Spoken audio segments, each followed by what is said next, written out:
Okay, welcome to today's highly anticipated geopolitical risk webinar, where we have the privilege of hosting Mr. Gertken, from BCA Research, an esteemed speaker from BCA Research. And in the next 60 minutes, we will delve into crucial topic that resonate with all of us us as a Korean institutional investors, geopolitical risk. So, Mr. Gertken, please allow me to speak in Korean.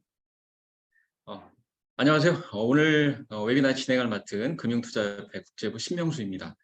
저희 금융투자협회는 금융투자 회사들의 해외 투자 진출 지원을 위해서 열심히 노력하고 있는데요. 그 중에 하나로 오늘 지오폴리티컬 관련한 하반기 전망 웨비나를 마련하였습니다.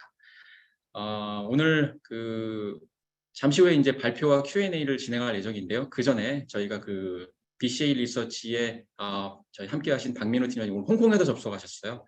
네, 잠깐 모시고 인사 말씀을 들은 후에 저희가 오늘 이 웨비나를 좀 더 풍성하게 하기 위해서 참가하신 분들이 가지고 계시는 지정학적 이슈에 대한 생각들을 사전에 제가 사전 질문을 통해서 몇 가지 모아서 저희가 아이스 브레이킹 퀘스천을 몇 개 마련했습니다. 박민호 팀장님께서 진행해 주실 건데요. 예, 박 팀장님께 잠시 마이크 넘기도록 하겠습니다. 감사합니다. 예, 먼저 자리 만들어주신 신명수 사장님께 감사 말씀드리고요. 안녕하십니까. 저는 BCA 리서치에서 지금 한국 비즈니스 총괄을 맡고 있는 박민우라고 합니다. 이제 대부분 아시겠지만 이제 혹시 모르시는 분들을 위해서 저희 회사에 대해서 간단하게 설명을 좀 드리자면 이제 BCA 리서치 같은 경우는 매크로 기반의 투자 전략 리서치를 전문으로 하는 이제 독립 리서치 기관입니다. BCA 리서치는 오늘 발표드릴 지정학 전략을 비롯해서 이제 한 17가지 정도의 자산군의 이제 전략 서비스를 운영을 하고 있습니다. 그리고 최근에는 사모시장이나 대체 자산 시장까지 영역을 좀 확장해서 저희가 조사를 시작하고 있고요. 또 이제 BCA 같은 경우는 모 회사 산하에 이제 NDR 리서치라고 하는 이제 독립 리서치가 있고요. 이제 그 회사와 같이 이제 자문업을 협업해서 이제 최근에 좀 시작을 하고 있고요. 가장 최근에는 이제 국내에도 6월에 이제 한화 매크로펀트 EMP라고 하는 펀드명으로 BCA가 최초로 자문 협력한 이제 공모 펀드가 출시된 바 있습니다. 그러면 사실 서로는 이제 조금 짧게 하고 바로 연사를 제가 그러면 간단하게 소개만 하겠습니다. 오늘 발표드릴 이제 맷 걸켄 박사 같은 경우는 이제 저희 이제 지정학 전략의 이제 수석 전략가를 맡고 있고요. 이제 맷 같은 경우는 저희와 이제 2015년부터 BCA와 함께 했었고, 이제 그 이전에는 이제 스트래트포라고 하는 정치 기반의 리서치와 컨설팅을 하는 회사에서 이제 근무한 경력이 있습니다. 그러면 바로 이제 저희 폴링을 좀 시작해 보도록 하겠습니다. 첫 번째 질문인데요. 그럼 제가 이 부분부터는 저희 이제 발표자도 조금 볼 수 있도록 제가 영문으로 좀 진행을 해보겠습니다. Okay, we'll start the polling questions here. For the first question is, currently, do you adopt any systematic approach to gauge geopolitical risk in your portfolio? It's a single choice.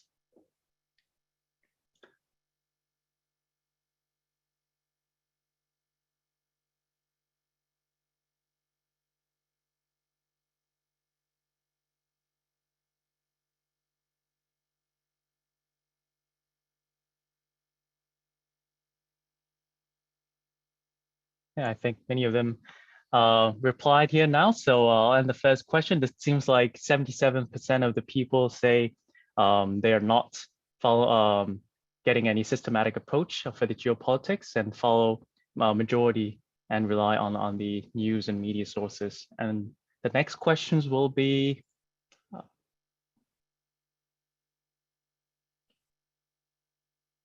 me just end the question here.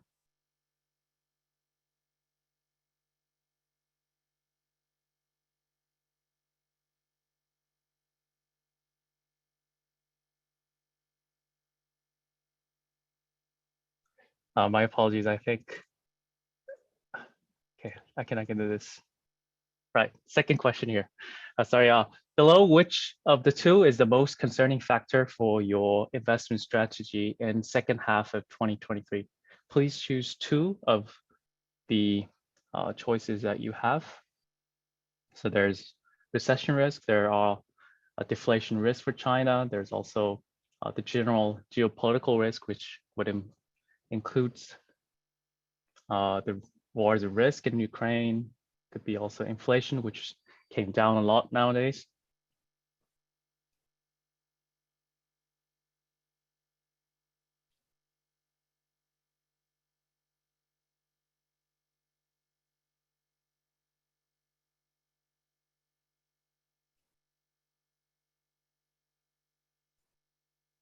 I'll let 10 more seconds for, I think it's a multiple choice. It takes a bit more time.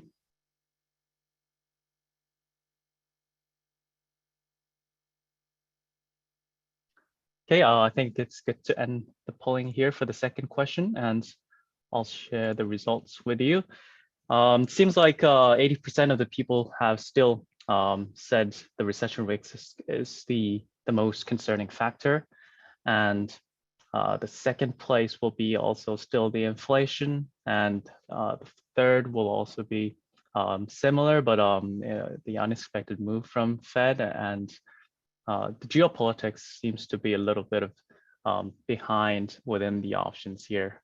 Okay, let me stop sharing and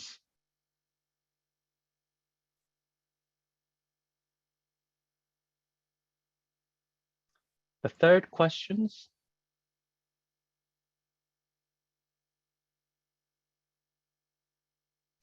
Third question, among which is the highest geopolitical risks that may impact financial market in the second half of 2023?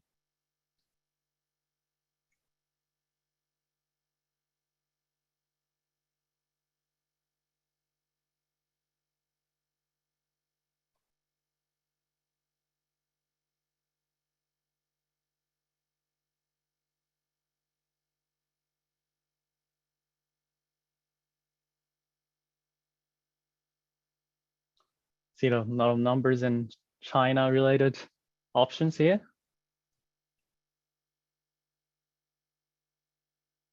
I'll give 10 more seconds for people to vote.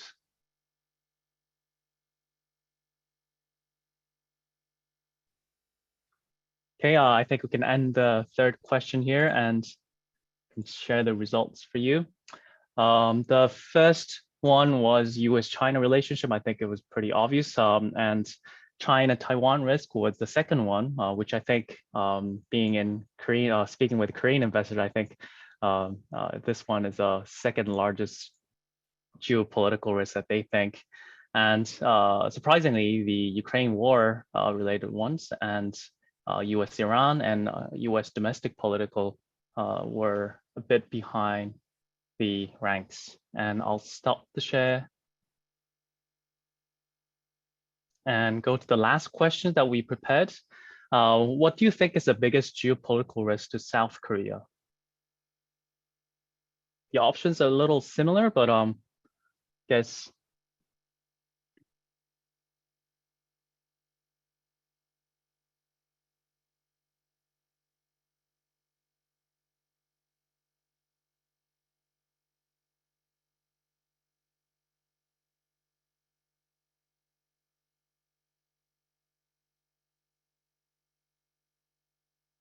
Okay, we can give 10 more seconds for people to vote for the last.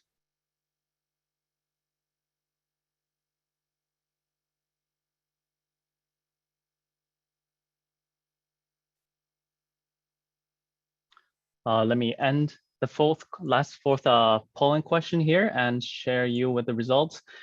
The result we got is the first one with the commodity supply chain issues for the semiconductors and batteries. I think that also seems like a very obvious options. And second place was economic sanctions from China, and followed by North Korean conflicts and also the heightened risk of China and Taiwan war.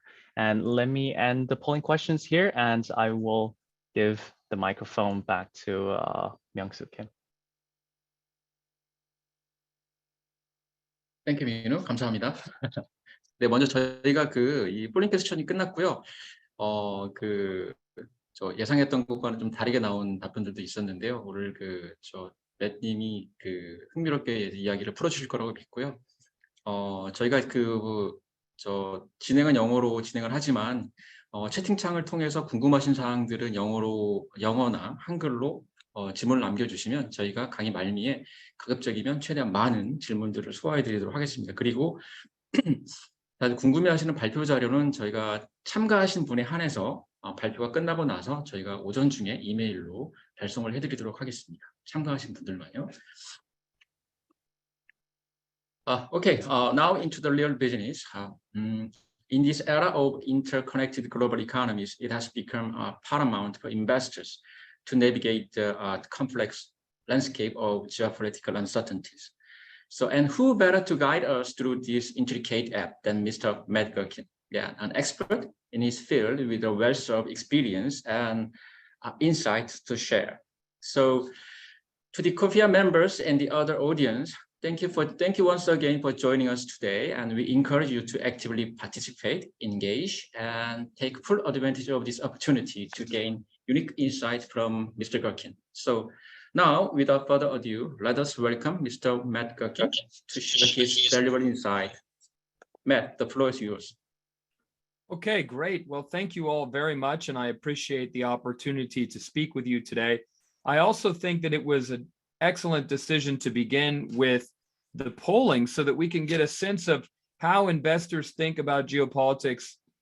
And I, in some ways, could not have expected those polling results better, in the sense that I'm very happy to see, first of all, that I will be able to provide some insight into the issues that matter to you as investors, particularly geopolitical issues that affect things like inflation, supply chains, interest rates, probability for recession. I think what we learned from the polling, first of all, is that we need a systematic approach to geopolitics. Only about a quarter of respondents highlighted that they currently have a systematic approach. That's what we try to provide, and we do that by looking at factors that are very hard to change, factors that exist as a structural matter for the populations or the nations or the economic foundations of different countries. Second of all, we learned that macroeconomics continues to focus on the most relevant issues, meaning the business cycle, inflation, and interest rates. And so it's the interaction of geopolitics and those macroeconomic factors that would make geopolitics relevant. There are always geopolitical risks and geopolitical issues that are taking shape around the world, but they do not always have investment relevance. The other thing that I think we can learn from the polling, which is correct, is that while there are geopolitical risks that could be relevant, they might be low probability. And some of those we'll talk about, but the structural geopolitical conflicts that affect the major economies are the ones that are highly likely to have an impact on the investment landscape. And that is most importantly the U.S. China conflict. And the U.S. China conflict has a range of different areas of application, so that we can see that there's overlap with the risks about semiconductors, overlap with risks about the stability of the Korean Peninsula or the Taiwan Strait, and overlap with other issues as well, including Russia and the conflict in Ukraine. And in fact, one of the ways in which the Ukraine conflict could become more market relevant would be precisely if it involved an increase in tensions between the US and China. For example, if China provided greater support for Russia during a period where Russia needs more help, and that would depend on how successful the Ukrainian counteroffensive is. So what I want to do today is share with you an outlook for the geopolitics of the third quarter. And this needs to be viewed from within the overall 12-month time frame, as well as the medium and long-term time frame. So everything I say will refer to medium and long-term geopolitical and macroeconomic trends, but with a special application to the third quarter. Sometimes long-term trends are not relevant on a 3-month basis. And that's very important right now, where we have conditions in which the financial markets around the world are celebrating the fall in inflation and the impending pause of central bank monetary tightening. But of course, that celebration may not last very long. It could be persistent in the third quarter. It could even extend through the rest of the year, but ultimately there will be consequences for real interest rates that are positive, for higher interest rates on a policy basis, as well as inflation that is above the central bank's target, particularly in the United States. Now, to begin, a major factor that's changing in the third quarter is China's economic policy. So what we have witnessed is that China came out of the pandemic struggling to maintain a zero COVID policy that extended throughout 2022 and led to a sharp slowdown. Once the political regime consolidated power in October 2022, they were able to open up the economy and remove the COVID restrictions. That created the basis for a bounce in the economy, and particularly in the service sector. Remember, the manufacturing sector had not been interrupted as much as the service sector. But what we saw and what we anticipated at BCA Research was that that bounce would be limited, it would be short-term because of the structural problems affecting the Chinese economy. And I was surprised in the polling that we did at the beginning of this session that only 13% of respondents were worried about deflation in China. Now that could mean one of two things. One, it could mean that the issue is underrated and investors need to pay more attention. Or two, it could mean that the respondents mostly believe that China will add a lot more stimulus to the economy. So let's talk about that issue. So first of all, let's review what's happening in China. Our indicators for the Chinese economy are still contracting, meaning that cyclical indicators, not GDP, and of course, GDP is still positive and will likely achieve a 5% year-on-year growth rate. But cyclical indicators give a better picture of what's happening to the economy in real time. And what they show is that it's an economy that's weak for two reasons. One, because the global manufacturing cycle is weak. And two, because the property sector and activity are weak. The floor space construction and sales in China are weak, contracting.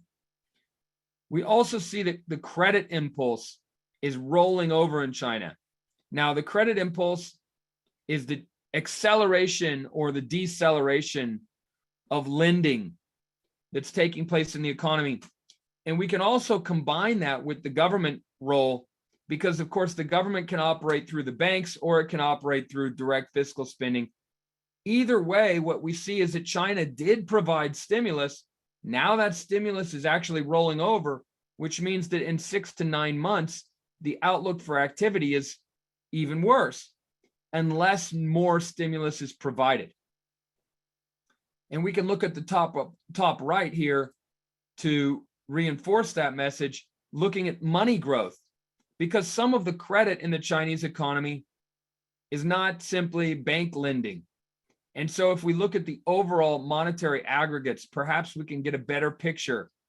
But here too, we see that the money impulse is rolling over and that measures of monetary conditions are tightening.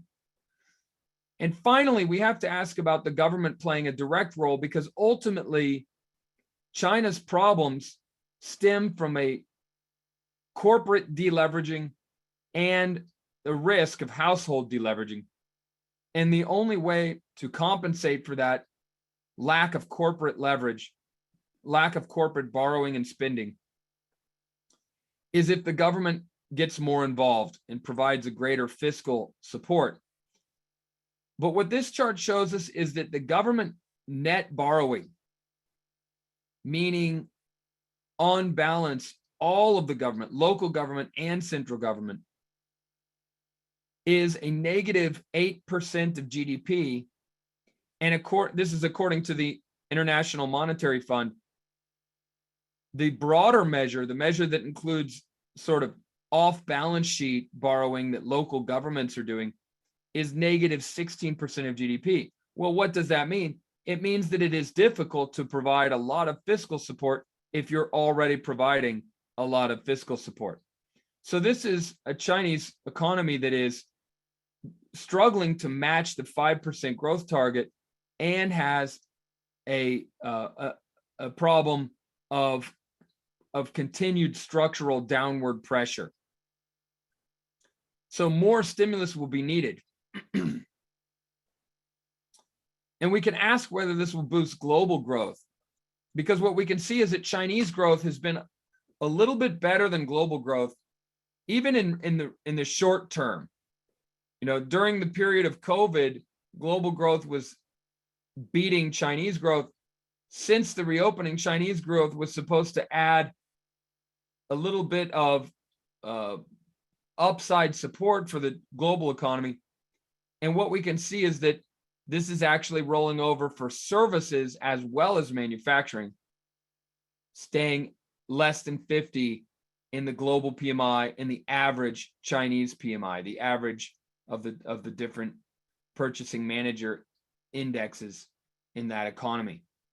We can also see, if we look at new orders, the PMI component of new orders should be a forward-looking measure, that manufacturing continues to contract globally. It might be rolling over, and China probably is, because of that global context. And we also see that new orders in the service sector are rolling over as well. So China's stimulus will likely be modest, and it will be enough to try to stabilize the economy and meet the growth rate, but it may not be enough to lift global growth substantially and reverse the process of slowing global growth. One reason for that is the manufacturing downturn. The other reason for that is that monetary policy in the developed world will be very tight, which will make it hard to reaccelerate. But it does, of course, matter the size of China's stimulus. And the reason why I would argue that it won't turn around the global economy is because China's current government does not want to create a massive increase in the debt, which would then create a greater systemic financial risk for the overall economy over the long term. This government is more focused on making an economic transition, and that transition is away from excessive growth and excessive debt. And that means you have to provide stimulus to prevent a collapse, but you do not have to provide stimulus to grow above the potential GDP growth rate. And so 1% of GDP or 2% of GDP of new fiscal spending is entirely possible, but it's not likely that we will see a gigantic stimulus or an irrigation style stimulus.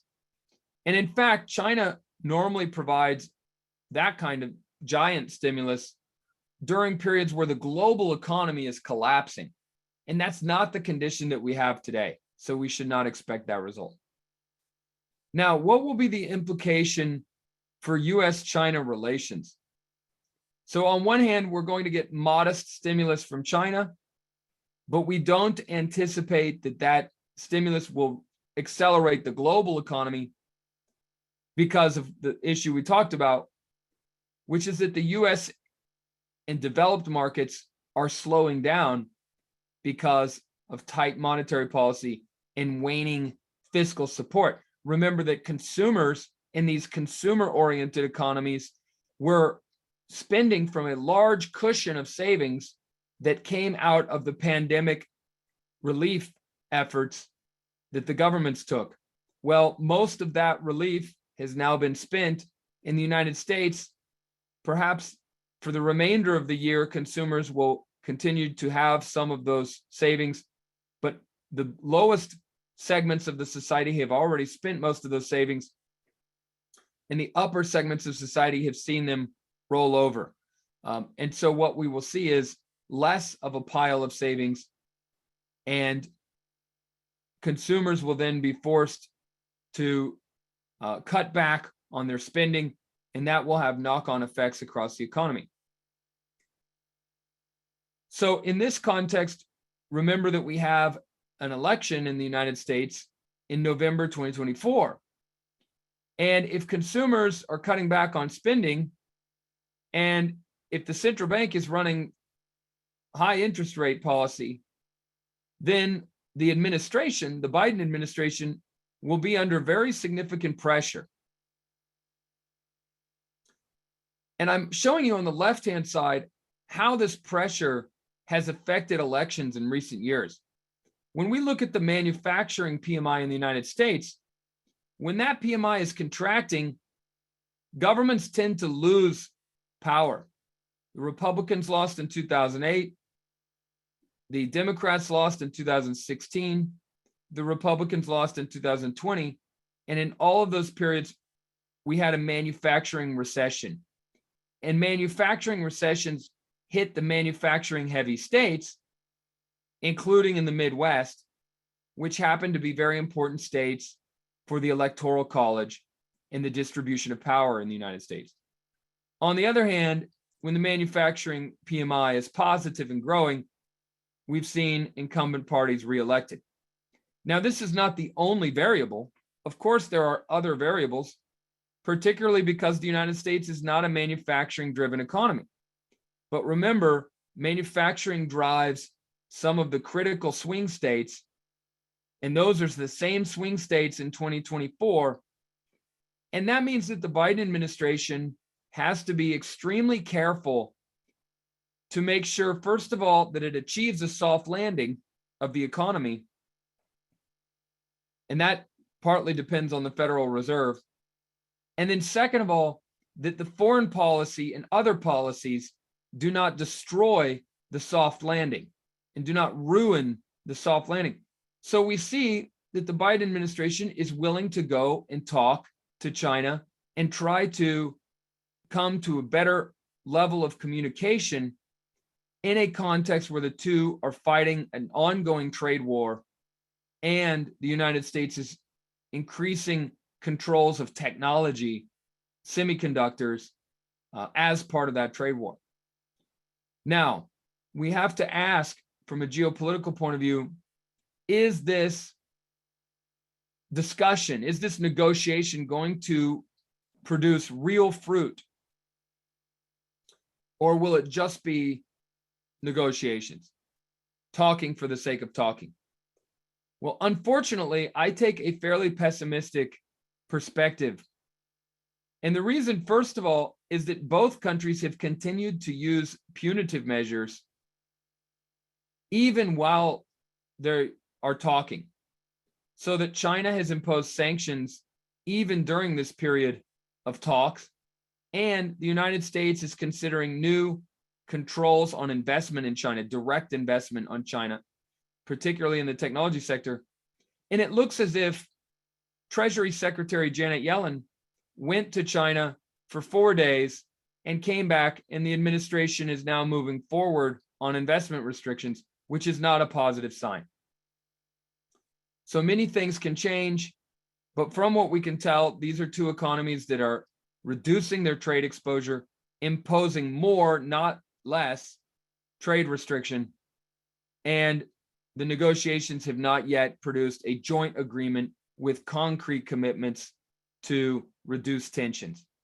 And so from that perspective, investors have to assume that the relationship will get worse and not better.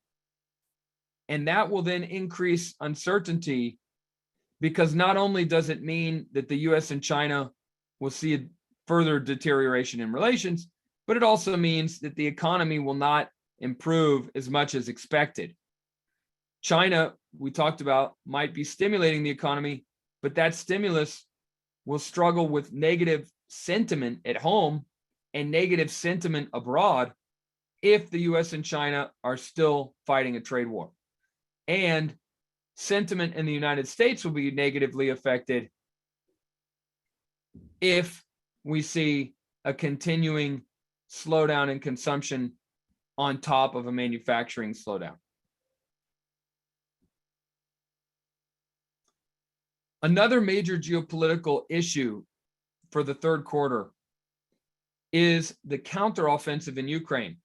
Now, when we conducted our polling, what we saw is that very few of you are concerned about this issue. But there's two reasons why investors should care about this issue. First of all, because if it's resolved, if there is a ceasefire, that can help to galvanize positive sentiment in Europe and in other parts of the world. And it would remove the risk that the United States imposes sweeping sanctions on China for helping Russia in the conflict. On the other hand, if the war continues and there isn't a ceasefire, then you will have constriction of commodity supply, like we saw with Russia canceling the grain export deal and cutting oil production.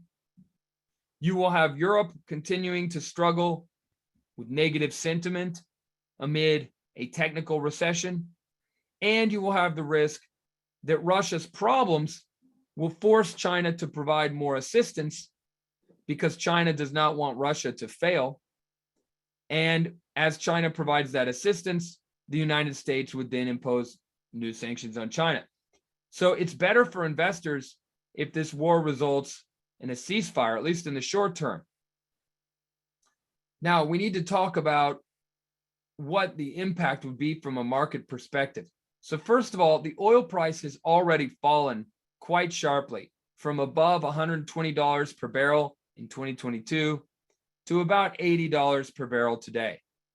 Now, that is a level at which Russia can continue fighting the war, but Russia has not had very much success in the war, and the lower oil price does make it harder over time for Russia to continue fighting.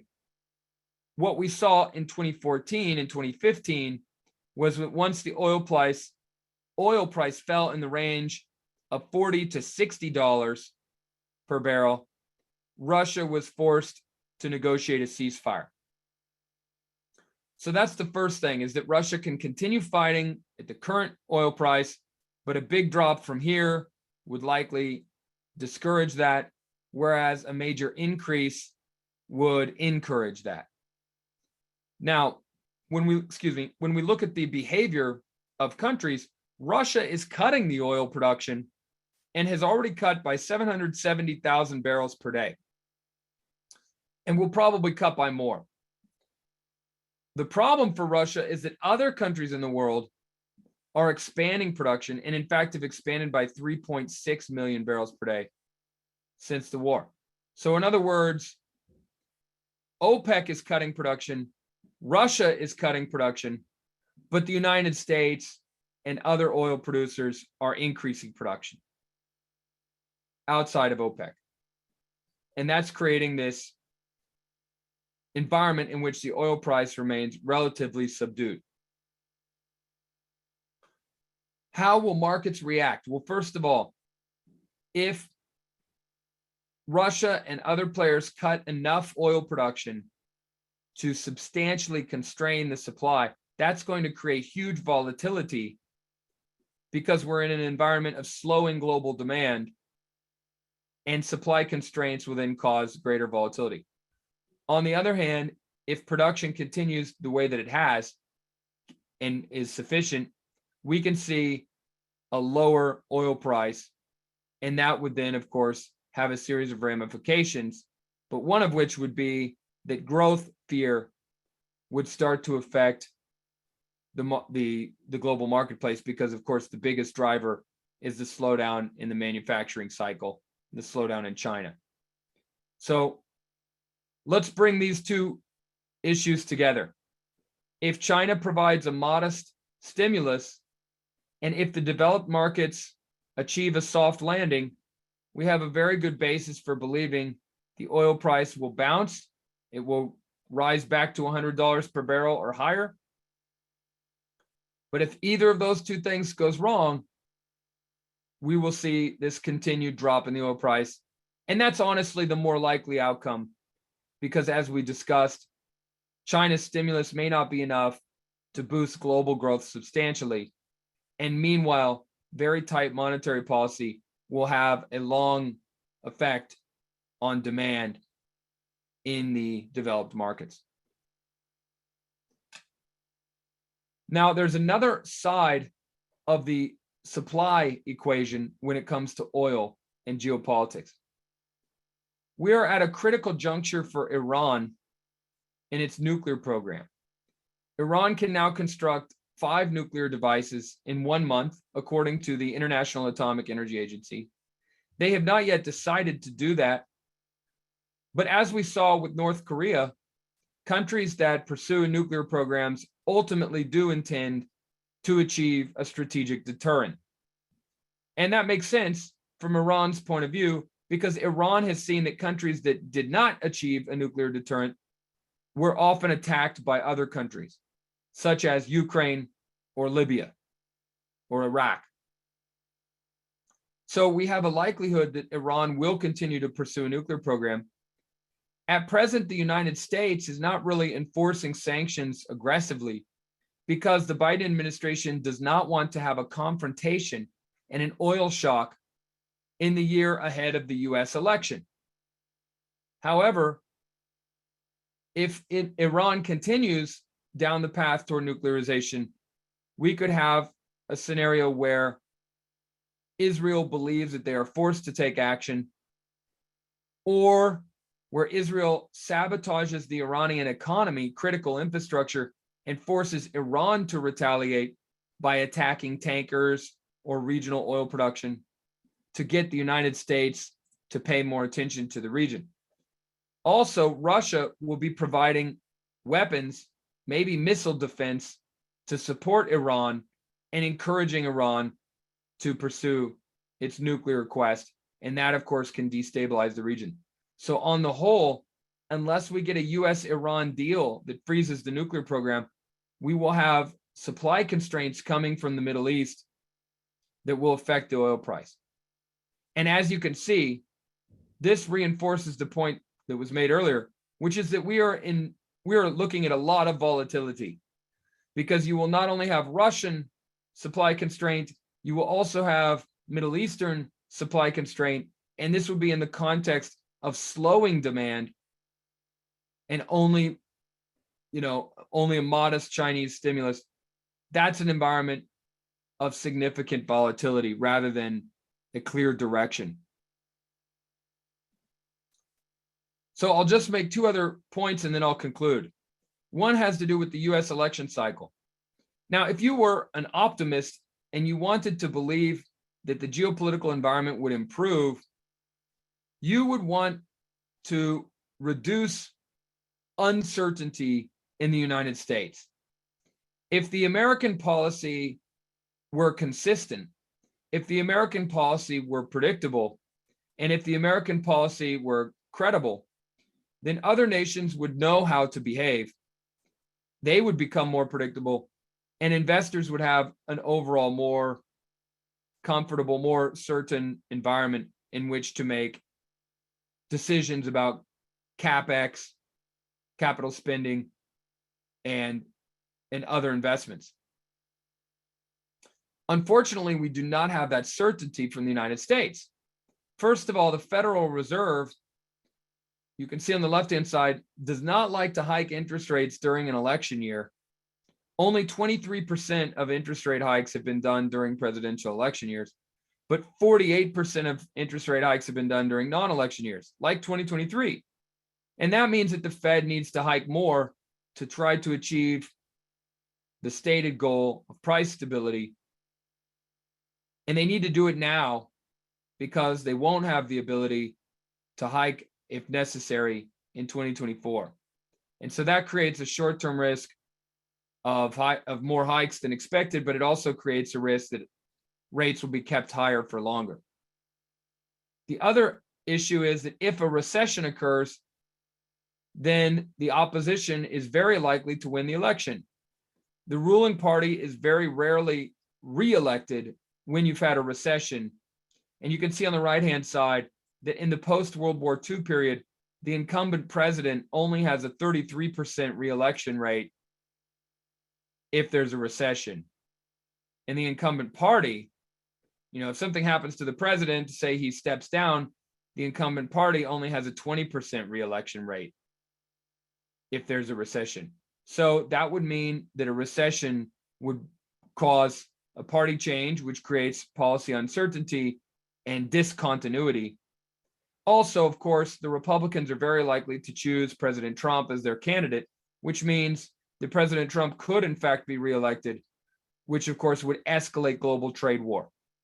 So all in all, the United States election prevents the US from providing the certainty and the continuity that would enable a deal with China or a deal with Iran to reduce tensions over 2023 or 2024. Maybe the US and China can do a deal in 2025 or 2026. Maybe the US and Iran can do a deal in 2025 or 2026. But it's going to be very hard to achieve a substantial diplomatic agreement when the ruling party is weak and could be overthrown in just 16 months. So now I'll conclude with a few investment takeaways. First of all, everything I have said suggests that monetary policy will have an effect over time, which means that demand will slow and unemployment will rise in the developed world. That should be beneficial for bonds because not only is inflation falling, but it's set to fall further and undershoot in a context where demand slows down. And that means that bonds can outperform stocks after a period where stocks have done very well on the basis of achieving a soft landing. The other thing is that cyclical sectors have done very well in this context of a soft landing. They're not likely to continue outperforming. Instead, the drop in bond yields and the drop in demand will start to favor defensive sectors and sectors like tech that have the capability of seeing expanding multiples and that benefit from a lower interest rate or lower discount rate. Large cap stocks have outperformed and they can continue to outperform during a period where demand is slowing globally. And finally, what we see is a trend in which developed markets outside the United States is outperforming the market slightly, but developed markets outside the US and China are both getting beaten by emerging markets other than China. So emerging markets other than Russia and China are outperforming the developed markets like Europe or Japan. And they're also outperforming China and Hong Kong. And so that means that if you're looking for an investment outcome over the long run, you can start to look at those. They will have a setback during a recession, but they will also, during a recession, they will suffer in absolute terms. But over the medium and long term, we see a pronounced trend of a rotation into emerging markets other than Russia and China. And that would, I think, primarily include India, as well as Southeast Asia, and Korea should benefit from this trend as well. So thank you for your time, and I'm happy now to take questions.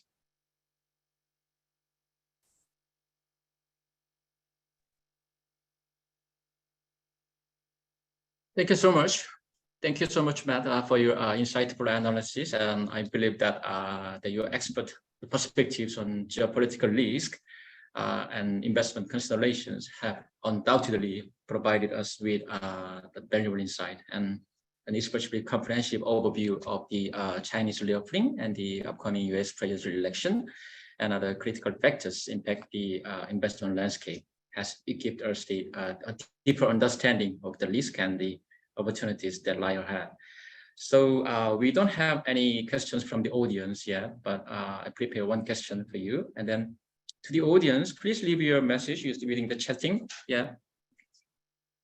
한글이나 영어로 채팅을 통해서 질문을 해주시기 바랍니다. 네. Okay. Okay. Let me shoot the first question for you. Okay. So it's about the China and the U.S. And so, with the prevailing uncertainties surrounding the U.S. policy, what potential consequences do you foresee for Korean institutional investors who have holdings in China shares, or U.S. listed companies with significant exposure to China? So how can these investors effectively navigate and mitigate the associated uncertainties and risk? Well, I think the important thing is to understand that the U.S.-China conflict did not emerge simply because of the Trump administration. The U.S.-China conflict emerged because the U.S. and China never had a true political understanding. They had an economic understanding, and that worked well until the Great Recession. But then the U.S. stopped, using credit to leverage up the households and corporate sector, and China stopped relying on exports. And so they diverged. And that means that once their economic interests stopped being aligned, the political disagreement became more important. So this is going to be a consistent theme. It's going to be a very long-lasting theme. China has pursued a strategy which is to reduce American influence in Asia Pacific. And the American nation faced a decision whether it wanted to defend its position in Asia or reduce its position in Asia. And the Americans decided they needed, for strategic reasons, to defend their position in the Pacific, because of course the Americans have a Pacific coast and they have Pacific interests. So they reduced their interest in the Middle East, they pivoted to Asia, and now the Americans are applying these technology controls. So it's very clear what US strategy is, and it's very clear what Chinese strategy is. The other thing is that, and this is very important, if you think about Russia and China, the Americans wanted to keep Russia and China divided, separate from each other. That's what happened during the Cold War, and that's ultimately how the Americans won the Cold War, was by cooperating with China and isolating Russia. In today's world, Russia and China will not be separated. They need each other. They both have things that the other one wants. China wants commodities, Russia wants capital and investment. So in other words, the Americans decided that they cannot separate the two, and that's why they're moving forward with this technology containment strategy. Okay, now we get to Korea. Korea has a critical role because Korea is an integral part of the international technology supply chain, and it must be an international supply chain. No country can create the semiconductors at the most advanced level entirely by itself. It's an international supply chain. And that means that the United States will be okay, because the United States will have countries that it can continue cooperating with, whether it be Japan, Korea, Taiwan, Europe, Malaysia, it doesn't matter. China is the one that is at risk. China could become isolated and could struggle to acquire the technology. And that will force China to try to ensure that at least Taiwan and South Korea will be doing business and doing trade in the semiconductor space. So China will exert a greater effort to create an international system for its supply chain that at least is a system of China, South Korea, and Taiwan. Under the current administration, the US is not applying the rules in a way that forces South Korea to cut off its trade with China. The Biden administration has tried to allow for some space so that allies can continue to cooperate with China, but also reduce risks. The problem for Korea would come if the administration changes and the Americans pursue a more aggressive approach. And that definitely could happen. As we talked about, it's not low probability. Maybe today there's a 40% chance that the administration will change. So in other words, for Korea, you have a period of intense uncertainty because for the next 2 years, everything sort of depends on American policy. Ultimately, over the long run, I think it's unfortunate that the Americans and the Chinese will continue to compete, and that will continue to put Korea in a very difficult position. And in that context, someday Korea will probably have to choose sides. And I think from a strategic point of view, Korea will need the American nuclear umbrella. But I think that South Korean investors should then separate their structural view from their cyclical view. Cyclically, you sort of continue to have the freedom to invest in China and try to manage the issues. But over the long run, the end game has to be one of preparation for a more dangerous period.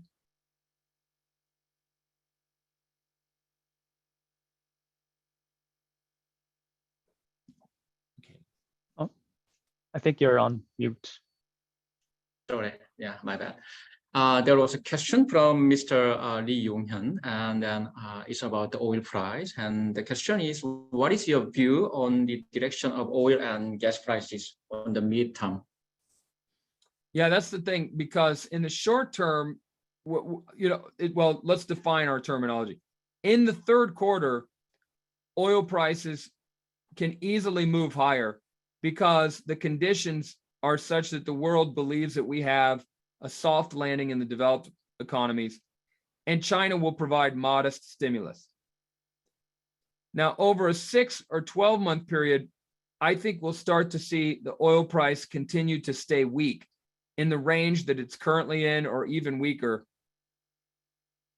And the reason for that is that a recession, it becomes more likely as a result of tight policy and continued weak global growth.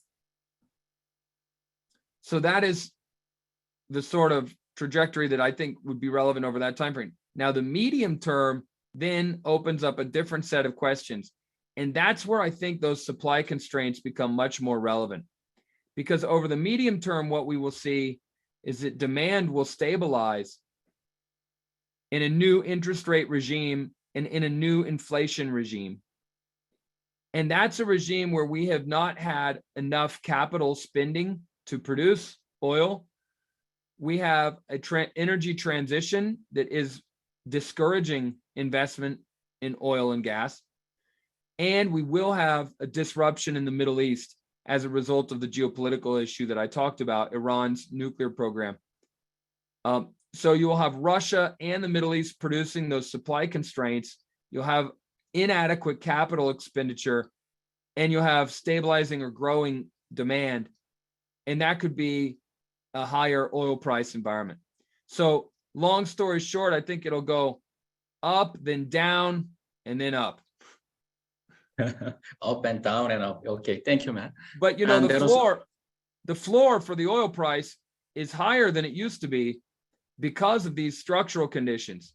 So we're looking at a range where, you know, the oil price can easily go above $100 over the next quarter or two, but over the medium term, we might see it settle back into a range that's more familiar, like we have today, at around $80 per barrel.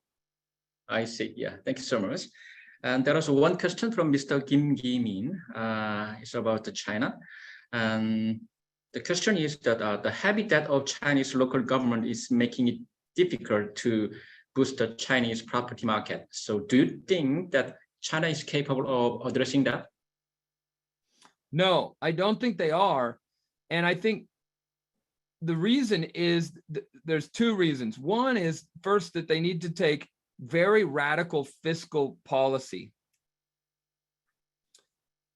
And instead of doing that, I think they're more likely to provide gradual fiscal support. And that's what Japan did in the 1990s. And it means that you keep demand stable, but it doesn't really mean that you solve the problem.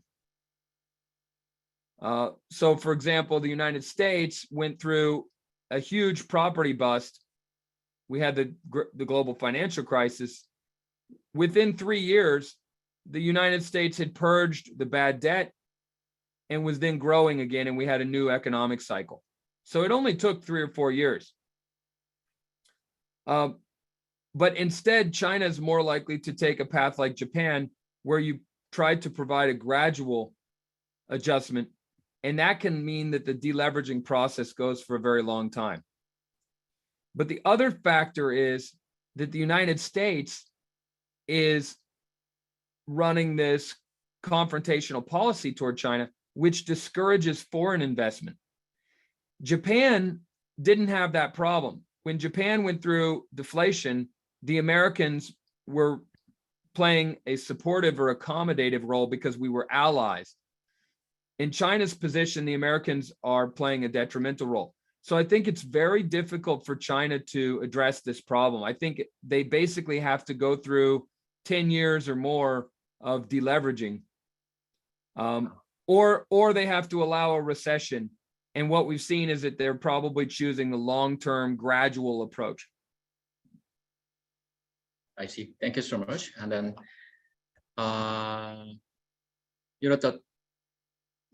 since there's no question, I'll give you one more question for you. And regarding your view on the U.S. economy slowing down in advance of the 2024 election,